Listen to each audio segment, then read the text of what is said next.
This video provides an overview for cooperators creating new sales on behalf of customers at Boundary Waters Canoe Area. Once logged in as a cooperator into the Recreation.gov hub, cooperators have the ability to create new sales through field sales. Within field sales, cooperators can view the different types of permits available at Boundary Waters and select a date based on the customer's request to view availability at different sites based on the permit selected.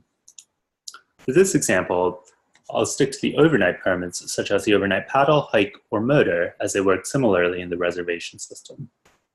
Once I have the type of permit selected, I can select a date in order to view list of availability at the different sites for that permit. I'll navigate to May 1st, the start of the Boundary Waters permit season, in order to view detailed availability.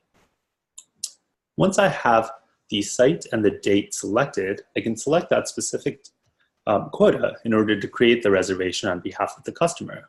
For example, I wanted to select May 5th at Brant Lake, which is an overnight paddle permit.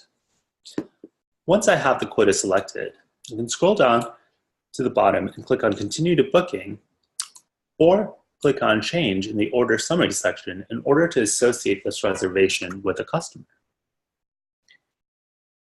Once clicking on Continue to Booking, I'll be prompted to connect a user account by either searching and connecting to an existing Recreation.gov account, or if a user does not have an account, I can create a new user account on behalf of the customer, provided I have their first name, last name, email, and phone. For this reservation, I'll search for an existing email account. And once I have the account pulled up, I can click on Select to associate this reservation to this specific account. Once an account has been associated, it'll appear in my Order Summary section, along with any of the permits that I've selected that I would like to complete as a sale with this transaction. In the Permit Order Details section on the left-hand side, I'll be required to provide additional details on the permit in order to complete and process payment for this specific permit type. On the right-hand side, if I have incomplete details, I'll be cautioned and will receive a message in order to complete these details prior to proceeding to payment and completing the reservation. Here on the permit order details, I can add additional group members, maximum of 9 allowed at Boundary Waters. By clicking on Add Another Member, I can add additional members, and I can designate whether they're a boat leader or an alternate group leader. I'll add one more group member to this permit. And if they are an alternate group leader, an optional email field will be available to provide the alternate group leader's email information. The cooperator or issuing station information will be populated automatically based on the cooperator that's logged in to the Recreation.gov system. For an overnight permit, I'll be required to provide an exit date, which can be at any point past the entry date for this specific type of permit.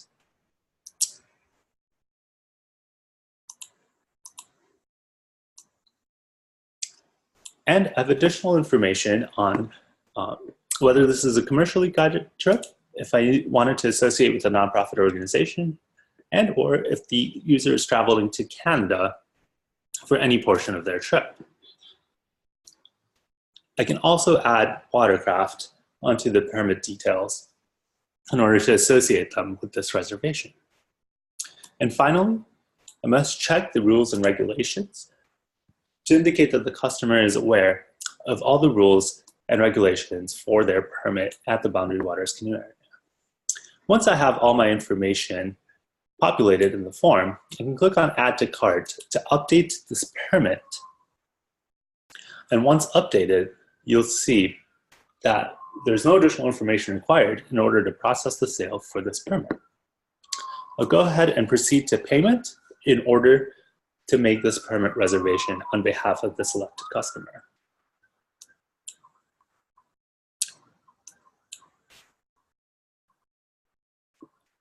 Once I proceed to payment, I'll be able to process my payment through this screen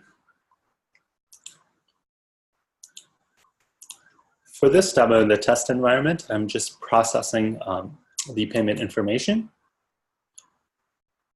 And once that's been processed, I'll receive an order confirmation notifying me that this reservation has been made on behalf of the customer.